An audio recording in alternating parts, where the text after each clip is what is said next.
당신은 전차를 몰고 있는 기관사입니다. 운전을 하던 당신은 어느 순간 깨닫습니다. 전차의 브레이크가 고장나 버렸다는 사실을요. 이 일을 어쩌면 좋을까요? 철로 위 저 멀리에는 5명의 사람이 서 있는 모습이 보입니다. 그들을 치지 않기 위해서 비상철로로 방향을 꺾을 수도 있지만 비상철로 위에도 1명의 사람이 서 있습니다. 이때 우리는 어떻게 해야 할까요? 5명을 살리기 위해서 방향을 꺾어 1명의 사람을 치는 것은 용서받을 수 있는 일일까요? 이번엔 질문의 각도를 조금 바꿔볼게요. 당신은 전차의 기관사가 아니라 브레이크가 고장난 그 전차를 다리 위에서 바라보고 있는 행인입니다. 그저 행인이요. 철로 앞에 5명의 사람이 있는데도 똑같은 속도로 달려오는 전차를 보고 당신은 전차의 브레이크가 고장났음을 직감하고 있습니다. 바로 그때 당신의 눈앞에 덩치 큰 남자 한 사람이 보여요. 그 남자를 밀어서 철로 위로 떨어뜨리면 그 남자는 사망하겠지만 5명의 사람을 구할 수 있지 않을까 생각이 듭니다. 이때 우리는 어떻게 해야 할까요? 5명을 살리기 위해 한 남자를 밀어 떨어뜨리는 것은 용서받을 수 있는 일일까요? 사실 이 질문들에는 명확하게 정해진 정답은 없습니다. 다만 이 질문에 답해가는 과정 속에서 우리의 가치관과 철학, 평소에 하는 생각과 삶의 우선순위가 드러난다고 볼 수 있겠죠. 근데 모든 사람들이 다 이 질문에 심각한 고민을 하지는 않는 것 같아요. 뭐 사이코패스라고 하나? 이런 사람들 보면 되게 그쵸, 의외로 그쵸. 지적이고 매사에 명료하고 스마트한 사람들이라는 증언이 자주 나오잖아요. 맞아요. 그렇기 때문에 어쩌면 이런 도덕적 딜레마 앞에서 아무런 고민을 하지 않는 사람이 있다면 우리는 어쩌면 그 사람을 더 경계해야 되는 건지도 몰라요. 우리가 오늘 얘기를 나눠보려고 하는 캐릭터들도 어쩌면 이 범주에 속해 있는지도 모르겠어요. 네. 예를 들어서 인류 영화사 최고의 빌런 캐릭터라고 할 수 있는 우리가 얼마 전에 다뤘던 네. 조커라는 남자는 도덕적 딜레마 앞에서 고민하는 우리한테 와서 이렇게 말합니다. Why so serious? 뭐가 그렇게 심각해? 라고 말이죠. 2019년 개봉한 조커를 발굴했던 지난번 방송에 이어서 오늘 저희는 호아킨 피닉스가 연기했던 것과는 전혀 다른 결의 새로운 조커가 등장하는 영화를 다뤄보려고 합니다. 그 조커를 누구보다 증오하지만 절대로 죽이지는 못하는 어떤 히어로의 사연도 함께 살펴볼 거고요. 그 과정에서 마이클 샌델이 던졌던 질문만큼 심오하진 않겠지만 저희도 여러분들과 몇 가지 질문을 던져보고 답해보고 싶습니다. 그런 과정 속에서 지금 우리의 삶이, 우리의 가치관이 어디쯤 와 있는지를 가늠할 수 있지 않을까, 뭐 이런 걸 희망하면서요. 크리스토퍼 놀란 감독의 2008년작 다크나이트의 발굴을 시작하겠습니다.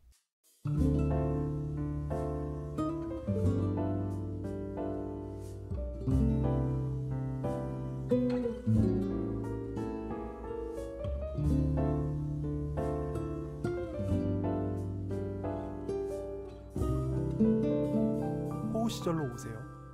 그때 우리가 여기에 있습니다. 안녕하세요. 호우시절 원우씨입니다. 안녕하세요. 조쿠나입니다. 어떻게 벌써 이렇게 더운 여름이 벌써 왔는데 벌써 6월이에요. 네. 6월이 지나고 있죠. 잘 지내고 계신가요?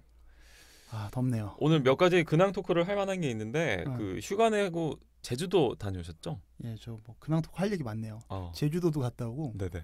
또보다 어디도- 더 재밌는 얘기 있어요. 뭐요? 어디 다녀오셨어요? 이건 좀 된 건데 네. 한 2주 된 건데 네. 혹시 네. 지나가다가 네. 제가 몇 주 전이에요. 음. 또 헬스장을 가고 있었는데 네. 터덜터덜 이제 힘없이 걸어가고 있는데 네.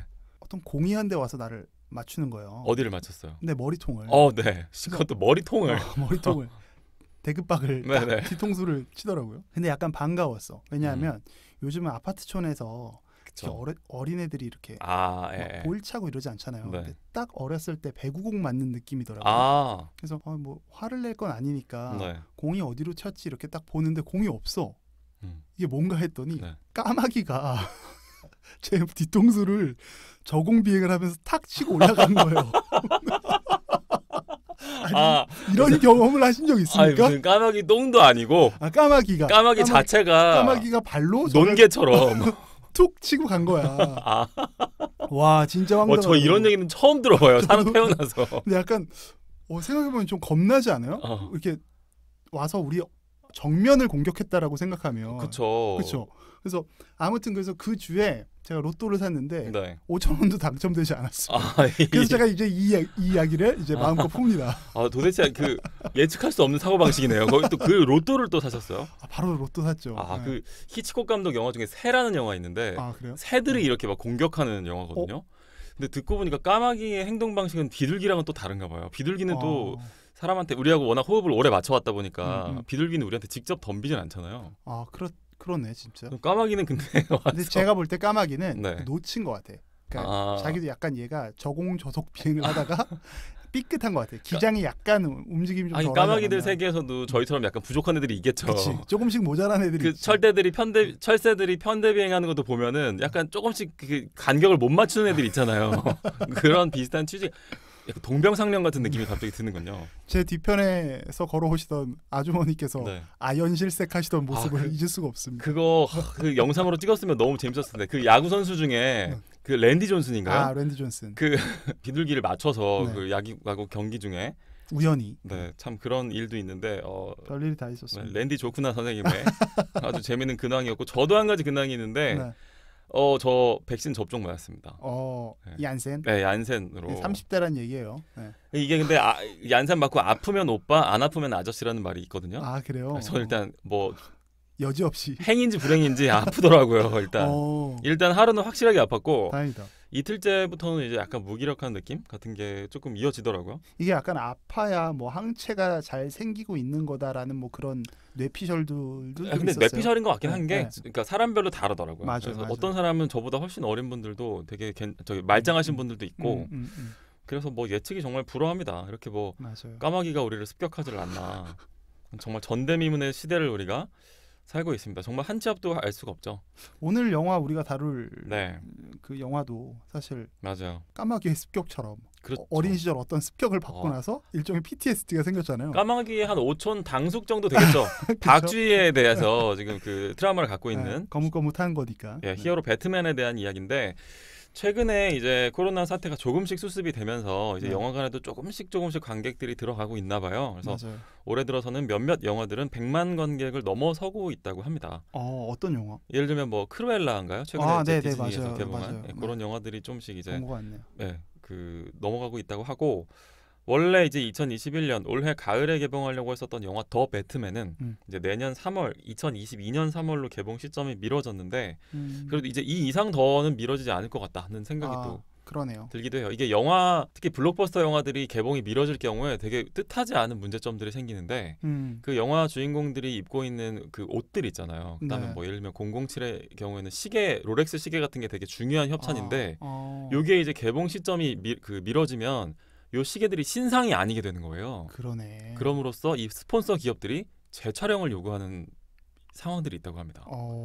우리 더 이상 그치. 이게 홍보가 아닌 거예요. 더 이상. 우린 비싼 돈 들여서 스폰서링을 하는데 다시 찍어줘라고 해서 예산이 초과되는 경우들이 있다는 거죠. 그래가지고 지금 헐리우드에 있는 영화들의 그 배급사들이 또 제작사들이 이 영화를 이제 빨리 판단을 해야 되는 거예요. 릴리징을 할지 말지. 그렇죠. 극장에 걸지 아니면 빨리 넷플릭스로 돌려버릴지 뭐 이런 식의 이렇게 전대미문의 또 상황들을 저희가 보고 있기도 합니다. 포스트 코로나가 참 여러 가지를 가정하게 합니다. 근데 그러고 보니까 제주도는 어떠셨어요? 제주도 여행은? 제주도 비가 많이 와가지고. 제주도는 원래 날씨가 계속 바뀌죠. 근데 저는 특히 그 한라산을 요번에 가려는 게 목표였거든요. 그렇구나. 한라산 근데 백록담을 보고 싶었는데. 도저히 비가 너무 많이 와서 거긴 더 많이 왔겠다. 거기는 못 가고 근데 한라산이 참 넓은 산인 게 그 주변에 백록담 말고 한라산이 총 5개 코스가 있어요. 혹시 안 가신 분들은 이제 좀 참고하셨으면 좋겠는데 백록담을 가는 2개 코스는 예약을 받아야 되고 나머지 코스는 예약이 없거든요. 백두산 발굴 중입니다 지금. 아니지 한라산 발굴. 한라산 발굴 중입니다. 그런데 그래서 이제 예약을 안 해도 되는 칸으로 갔더니 거기는 또 날씨가 괜찮더라고요. 그래서 열심히 걷고 아름다운 한라산을 보고 왔습니다. 또 뭐 어떤 걸 느끼셨어요? 등산은 나랑 별로 맞지 않고 나는 그냥 헬스장 안에서 운동하는 게 더 맞구나. 고작 아주 좋네요. 오늘 저희가 다루려는 영화 얘기를 이제 시작해 볼게요. 저희가 발굴하고자 하는 영화 다크나이트는 2008년 개봉작이고요. 한국에서만 422만 명의 관객을 동원했습니다. 아 그때 400만 명이 넘었었어요. 네, 2008년 기준으로는 상당히 어. 그래도 많은 또 관객 숫자였겠죠. 외환대. 네, 그쵸? 제 81회 미국 아카데미 시상식에서 나무 조연상과 음향 편집상을 받았습니다. 아 이거밖에 못 받았나? 네, 더 받았을 것 같은데. 그랬을 것 같은데 그죠? 네. 이 영화가 그 이후에 그 차지한 위상에 비해서는 일단 그쵸. 아카데미에서는 이 두 개를 받았고요. 이제 이 영화를 통해서 그래도 이 메멘토라는 영화로 이제 뭔가 그 지금까지는 범상치 않은 카리스마를 그냥 갖고 있는 어떤 유망주 그쵸. 느낌의 감독이었던 크리스토퍼 놀란 감독에게 엄청난 이제 영향력을 가져다준 그런 영화이기도 합니다. 아카데미에서는 나무 조연상을 수상을 했는데 이 상을 받은 배우는 물론 히스레저였죠. 조커 역할입니다. 근데 이 영화에서 조커를 과연 조연으로 볼 수 있을지 의문스러울 정도로 맞아요. 이 비중과 카리스마가 엄청난 그런 영화였고 정말 공교롭게도 이 영화를 저희 이 조코나 선생님과 제가 2008년도 당시 개봉 당시에 같이 봤습니다. 이렇게 될 줄 모르고 저희가 이미 13년 전에 맞아. 이미 발굴을 준비하고 있었던 걸까요? 이 영화를 같이 봤었던 대구에서 같이 봤었던 셋이 같이 봤나 그래요? 4시인가 3시인가? 그거보다 더 많지 않았나요? 한 4명 정도였나요? 그거밖에 안 됐나? 준영이 있었고 민수 있지 않았나? 아 민수랑 성민이도 있었나? 성민 있어. 그러니까 그렇게만 해도 아, 5명이잖아. 다 그거 그 멤버였던 그치. 것 같아요. 지훈이 형까지는 아니었던 것 네, 같아요. 맞아요. 여러분들 이름 들어보시면 아시겠지만 전원 다 남성이라는 이런 이분들 다 얀산 맞으셨는지 모르겠는데 나랑 같은 입장인데 이런 저희에게 또 개인적인 기억도 갖고 있는 영화인데 저희가 이번에 또 발굴을 하면서 새로운 포인트들을 많이 발견했죠. 맞아요. 오늘 이 영화 다크나이트 속으로 한번 들어가 보겠습니다.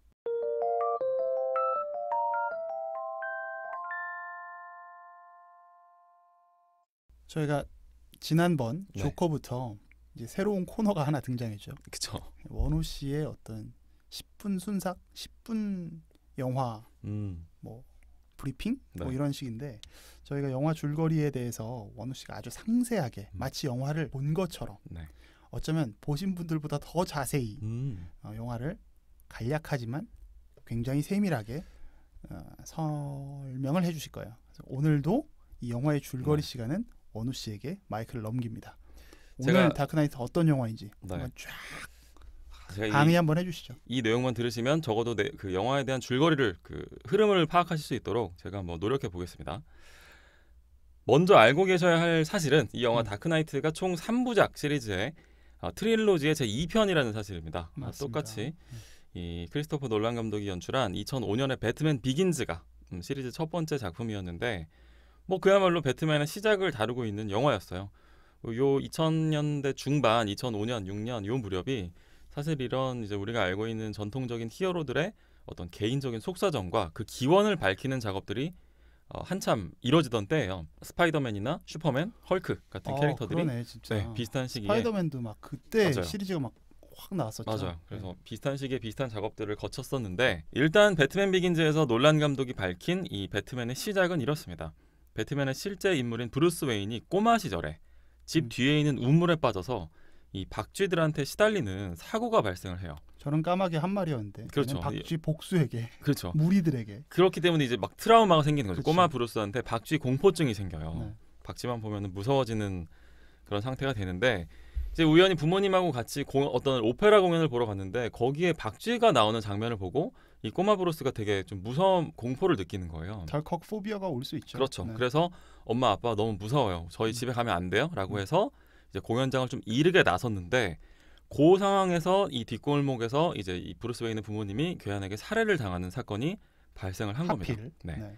그래서 이 사건 때문에 브루스 웨인은 악당들에 대한 그다음에 어떤 사회 불의에 대한 엄청난 분노와 복수심을 갖게 되는데 이 배트맨 비긴즈라는 영화는 이 브루스 웨인이 어떻게 이 방황의 시절을 잘 이겨내서 배트맨으로 거듭나고 또 개인적으로는 자신의 트라우마를 극복해 나가는지 이를 보여주는 얘기라고도 할 수 있습니다. 그러니까 이게 그 브루스 웨인 입장에서는 네. 두려움과 그렇죠. 죄책감과 음. 복수심과 이 복합적인 감정이 네, 배트맨이라는 캐릭터로 거듭나게 되는 동력이 됐던 거죠. 맞습니다. 그래서 이 영화 다크나이트는 바로 이 배트맨 비긴즈의 3년 뒤에 나온 영화예요. 영화 속 시간상으로도 배트맨 비긴즈에서 몇 년 정도가 지난 시점을 다루고 있습니다. 이동안 이 몇 년 동안의 시간에 배트맨은 그 당시에 아주 뭐 유명 인사이자 이제 아이콘이 되고 좋은 의미와 나쁜 의미 모두에서 되게 많은 관심을 받아요. 근데 이제 꼭 좋은 스타가 됐죠. 네, 근데 꼭 좋은 것만은 아닌 게 짝퉁 배트맨들이 여기저기서 이제 나타납니다. 막 그 되게 허접한 맞아요. 그 분장을 하고 마치 할로윈 코스프레처럼 마치 비비탄 총을 쏠 것 같은 그렇죠. 그런 배트맨. 그런 느낌으로 등장해서 또 골칫거리가 되기도 하는 상황들이 나오는데 이 아무래도 배트맨이 워낙 좋은 최첨단 장비들을 가지고 활동을 하다 보니까 또 배트맨 본인도 법을 여러 개 많이 어겨요. 실정 법들을. 그렇죠. 뭐 항상 보면은 이 사람은 뭐 규정 속도를 뭐 지키고 달리는 경우가 없잖아요. 또 심지어 이제 불가피한 것만이 아니라 배트맨이 의도적으로 선을 넘기도 합니다. 네. 이 영화 다크나이트에서는 이 브루스 웨인이 혹은 배트맨이 갱단들의 자금 사용처를 추적하기 위해서 위치 추적이 가능한 지폐를 유통시키는 장면이 나와요. 맞아요. 이거 어떻게 보면은 위조 지폐까지는 아니어도 그쵸. 뭔가 좀 이게 선을 많이 넘어가는 거죠. 영화의 이제 시작하는 부분이죠. 네, 이 그래서 부분이. 다크나이트의 시작입니다. 맞습니다. 네. 그래서 이 배트맨이 영화 초반에 어떤 얘기를 듣냐면 알프레드한테 선을 넘지 말라는 이제 어떤 조언을 들어요. 근데 여기서 배트맨이 이렇게 대답합니다. 배트맨이 못 넘을 선은 없어요. 그렇죠. 라고 어떻게 관점에 따라서는 조금 오만할 수도 있는 네. 이런 모습들이 나오고 한편으로는 선망의 대상인 동시에 또 다른 한편으로는 경찰들의 현장 검거 대상이기도 한 그런 상황이 초반에 나옵니다. 나름대로 그래도 어려운 상황 속에서도 이제 정의를 구현해 나가는데 요 가운데 다른 악당들하고는 질적으로 아예 차별화되는 새로운 악당이 등장합니다. 누굴까요? 바로 조커입니다. 그렇죠. 이 영화 다크나이트는 조커 일당이 고담시에 있는 어떤 은행 하나를 터는 장면으로 시작돼요. 이 조커는 선생님이 되게 항상 무섭다고 말씀하셨던 그쵸. 그 장면인데 굉장히 유명한 장면입니다. 조커가 자기 포함해서 총 6명으로 팀을 구성해서 은행을 터는 거죠. 근데 한 명 한 명 자기가 맡은 역할이 끝나면 서로가 서로를 죽이도록 설계를 해놨어요. 섬뜩하게. 최종적으로는 조커 한 명만 그 돈을 다 갖고 현장을 떠납니다. 이게 이 시퀀스 오프닝 시퀀스가 저는 한 15분 되는 줄 알았는데 네. 보니까 한 5분 정도밖에 안 되더라고요. 아, 그렇게 짧아요? 근데 뭔가 한 5, 6분밖에 안 되는데 네. 한 15분, 20분은 먹는 것 같은 맞아요. 그런 존재감이 압도적인 어마어마한 거죠. 오프닝 시퀀스를 보여주고 있죠. 네.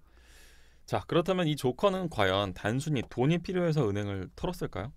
그렇지 않죠. 조커가 털기로 한 이 은행은 고담시에서 활동하는 갱단들이 돈 세탁을 하는 은행이었거든요. 어마어마하게 많은 갱단들이 결부되어 있는 은행의 돈을 털므로써 이 갱단들이 이제 돈이 털렸으니까 회의를 해야 될 거 아니에요. 그렇죠.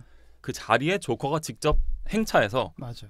이제 이 사람들을 선동하기 시작해요. 야, 니네가 이렇게 백주대낮에 회의를 해야 되는 이유가 뭐야? 어? 배트맨이잖아. 언제까지 이렇게 숨어서 살 거야? 우리가 그 배트맨을 죽이자라고 제안을 하게 됩니다. 그래서 조커가 은행을 턴 거는 결국에는 배트맨과의 접점을 만들기 위한 시도였다고 볼 수가 있는 거죠. 이게 그 영화 중간에도 나오지만 그래서 반드시 이 전까지의 네, 영화들은 악당들이 목적이 있었잖아요. 맞아요. 근데 여기서 알프레드도 얘기하는 것처럼 네, 조커는 존재 자체가 목적 때문에 이런 범죄를 저지르지 않는다는 게 맞아요. 굉장히 충격적이었죠. 맞아요. 공포스럽게 다가왔었던. 그래서 어찌 보면 훨씬 더 약간 순수 악 아니야? 맞아요. 이런 느낌이 들 정도의 캐릭터였어요. 근데 악 자체를 실현하는 그 네, 자체가 맞습니다. 목적인 존재 목적인 그런 모습을 볼 수가 있고 영화 초반에는 그래서 이 악당들의 자금 출처의 하나인 라우라고 하는 이제 중국인 그 맞아요. 갱이 나오거든요. 그래서 그 갱을 이제 그 홍콩으로 출장해서 잡아옵니다. 배트맨이 그 연결고리를 잡아서 이제 고담시 검찰이 무려 549명의 조폭을 한 번에 기소하는 결과를 올립니다. 거의 뭐 이거는 범죄와의 전쟁이죠. 그렇죠. 겉으로 보기에는 이제 검찰이 일을 해낸 걸로 보이지만 사실은 배트맨이 홍콩에서 그 라우라고 하는 중국인을 잡아왔기 때문에 가능한 거였죠. 근데 이제 조커가 가만히 있지 않고 이 배트맨을 그리고 이 고담 시민들을 도발하기 시작합니다. 이 배트맨이 가면을 벗고 정체를 밝히고 자수를 하지 않으면 내가 앞으로 시민들을 맨날 죽일 거라는 협박을 조커가 하는 거죠. 여기에 대한 배트맨의 시각은 되게 복합적인데요. 이미 되게 자기 스스로 선을 넘고 있는 행동을 하고 있었으면서 국경선도 넘고 뭐 법의 선도 넘고 온갖 선을 넘고 있었으면서도 동시에 배트맨은 이제 내가 내 역할을 이제 이쯤에서 마무리를 해야겠다, 은퇴를 해야겠다라고 하는 생각을 함께 하게 됩니다. 사실 배트맨이 이런 마음을 먹을 수 있었던 데에는 하비 덴트라고 하는 아주 유능한 검사가 한 명 있었기 때문인데 좀 믿을 만한 인물이 있었던 거죠. 네. 이 정의감 넘치고 유능하기까지 한 검사가 있다면 내가 은퇴해도 되지 않을까라고 생각을 한 것 같아요. 그래서 이 영화에서 배트맨이 자기 정체, 브루스 웨인이라고 하는 자기 본캐를 드러낼 마음을 먹습니다. 조커의 협박에 그 대응해서. 그렇죠. 그런데 하비 덴트가 이거를 저지하고 오히려 자기가 배트맨이라고 하는 거짓 선언을 하면서 교란된 사인을 던져요, 조커한테. 이거는 아직 이제 고담시에는 배트맨이 더 필요하다는 인식도 좀 깔려 있는 거기도 하고요. 그렇죠. 동시에 이거는 조커를 잡기 위한 연막이기도 했는데 하비가 생각하기에는 이제 내가 배트맨이니까 나를 잡아가라라고 하면서 자수를 하면 분명히 조커가 하비한테 따라붙을 거라고 본 거죠. 네. 그렇게 조커가 접근을 하면 그때 진짜 배트맨이 나타나서 조커까지 검거한다. 그래서 이제 550명으로 이 검거자들을 늘린다라고 그쵸. 하는 연막 작전인데 결국에는 이 작전이 성공합니다. 그래서 화면적으로. 영화 중간에 조커가 검거가 돼요. 음. 그런데도 영화가 아직 절반 정도가 남았어요. 그렇죠. 왜냐? 바로 이 조커가 검거되는 상황 또한 조커가 또 다른 악행의 출발로 이용을 하기 때문인데요. 검거된 조커는 그 안에서도 이제 경찰 본부에 검거가 된 건데 다른 범죄자들을 이미 고용해서 뭐 검사 하비 덴트라든지 그다음에 배트맨의 첫사랑인 레이첼을 각자 다른 장소에 감금시키고 폭탄을 설치합니다. 이 얘기는 이따가 여발포 시간에도 다루고 싶은데 결국에는 여기에서 레이첼이 사망하고 하비 덴트가 얼굴에 치명상을 입어서 얼굴의 절반을 잃는 사고가 발생을 해요. 레이첼은 이제 그 하비 덴트의 피앙세이기도 하고 네, 또 동시에 브루스 웨인의 그렇죠. 첫사랑이기도 하죠. 맞습니다. 네. 결국 조커는 일부러 검거가 된 건데 왜냐하면 경찰 본부에 갇혀서 더 큰 혼란을 야기하기 위해서였던 거죠. 다 계산을 하고 있었던 큰 거예요. 그림. 맞습니다. 그리고 이번엔 방송국에 전화를 걸어서 지금 당신네 방송국에 이 배트맨의 정체를 폭로하겠다는 이 리스라고 하는 남자가 있을 텐데 고담 시민 중 누구 한 명이 이 리스라고 하는 남자를 죽여라. 현상금을 걸어버리는 그렇죠. 거죠. 이 남자가 죽지 않으면 내가 고담시에 있는 병원을 폭파해버리겠다고 협박을 합니다. 현상금보다 더 무서워. 더 무서운 거죠. 그러니까 병원 안에 악한 병원 안에 음. 가족이 있는 그 고담 시민의 입장에서는 지금 리스가 죽었으면 좋겠는 이런 그렇죠. 일도 번뇌를 만들어버리는 심리를 거예요. 계속해서 네. 획책하고 있습니다. 그래서 이제 도시가 완전 또 패닉 상태가 되는 거죠. 네. 병원에 있는 사람들도 막 동요하고 그 병원에 가족이 입원해 있는 사람들의 그 중에 한 명이 리스라는 남자를 실제로 죽이려는 시도를 하기도 해요. 그래서 조커의 의도대로 도시가 점점 혼란스럽고 무질서해지는 거죠. 맞아요. 이 악한 병원 안에는 얼굴 반쪽을 잃어버린 하비 덴트도 입원을 해 있었는데 이 조커는 이번에는 또 하비 덴트의 정신세계까지 완전히 유린해 버립니다. 원래는 바른 생활 사나이 그 자체였던 이 하비 덴트라는 남자를 완벽하게 흑화시켜서 악당으로 타락시켜 버리는 거죠. 그리고 그렇게 풀어주고 병원도 폭파시키고 환자도 납치합니다. 쉽게 말해서 조커는 겉으로는 무슨 조건을 걸면 어떻게 맞아. 하겠다라고 말은 하는데 결과적으로는 다 자기가 하고 싶은 대로 하는 거예요. 그렇죠. 그러면서 조커는 또 다른 새로운 게임을 합니다. 이 강에 배 두 척을 또 띄워요. 한 배에는 무고한 시민들이 타 있고 여기는 어린이들도 있습니다. 다른 한 배는 죄수들이 타고 있어요. 이 두 배 모두에 폭탄이 설치되어 있는데 그거를 폭발시키는 기폭 장치가 이제 서로의 배에 크로스해서 던져 놓습니다. 밤 12시가 되기 전에 니네들 둘 중에서 누군가는 기폭 장치를 눌러야 된다. 누군가는 서로를 죽이는 그 버튼을 눌러야 된다. 그러지 않으면 너네 둘 다 내가 죽일 거야. 라고 하는 정말 또 악마적인 게임을 정말 악마적이라는 표현이 맞아요. 벌이는 거죠. 이 조커가 하려는 거는 결국에는 계속해서 인간성을 붕괴시키려고 하는 시도들이에요. 자기가 정말 그렇죠. 자기가 직접 죽일 수도 있지만 굳이 서로가 서로를 죽이게 하는 손에 피를 묻히는 상황을 만드는 거죠. 그런 의미에서 조커의 캐릭터가 다른 악당들과는 좀 구분되는 지점을 보이고 있고 다만 이 영화에서 이제 결과적으로 이 두 배에서 뭐 어느 쪽도 그 기폭 장치를 누르지는 않고요.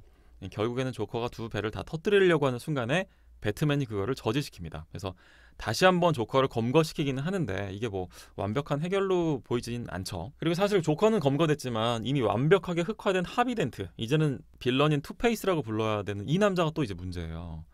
이 투페이스는 배트맨의 동지이자 고담시에서 거의 유일하게 부패하지 않은 경찰인 고든 경찰청장의 가족을 납치하고요. 레이첼이 죽었던 바로 그 장소에서 똑같이 이 가족들을 살해하려고 하는 시도를 하는데 뭐 배트맨이 현장 출동을 해서 이걸 저지하긴 하지만 하비 덴트는 추락사를 하게 됩니다. 그러면서 이제 이 영화의 마지막도 유명한 장면으로 이어지는데 배트맨은 하비 덴트가 마지막에 악당으로 타락한 채 사망했다는 사실을 고담 시민들이 알아서는 안 된다고 생각해요. 그러면 희망이 없어진다는 거죠. 그러니까 일종의 언론 통제를 하는 거죠. 맞습니다. 그래서 자기가 하비 덴트를 죽였다는 누명을 쓰기로 합니다.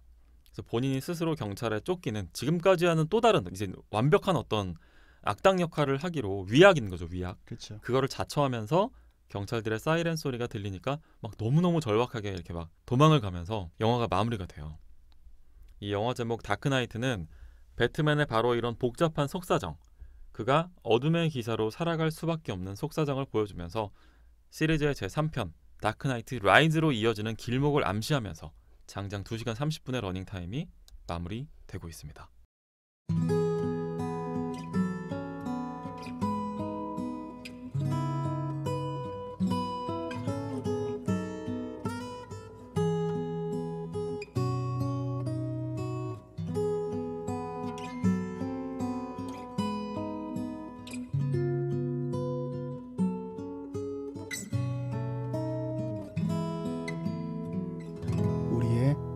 초보 시절